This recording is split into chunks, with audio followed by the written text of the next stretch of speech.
Hello people, I'm going to show you today a very easy and new trick, which is how to make brown eyes skin from a white skin.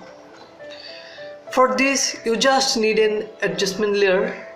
So therefore I'm going to take an adjustment layer which is a solid color and taking the brown color.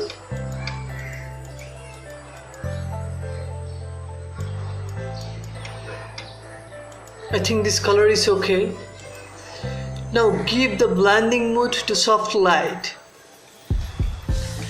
Now click on the layer mask and press Ctrl I to invert this layer mask.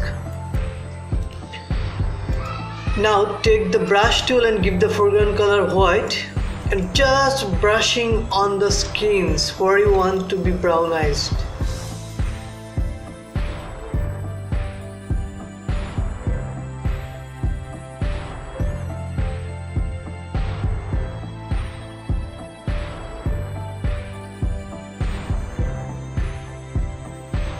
Now we can reduce the opacity.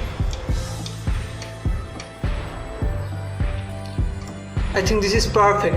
Just check what was before and what is now. This was before and this is now. I think this is much more professional as brown eyes than white. If you enjoyed this tutorial, please don't forget to hit the subscribe button and please like and comment and giving feedback. What type of tutorial do you want? Thank you.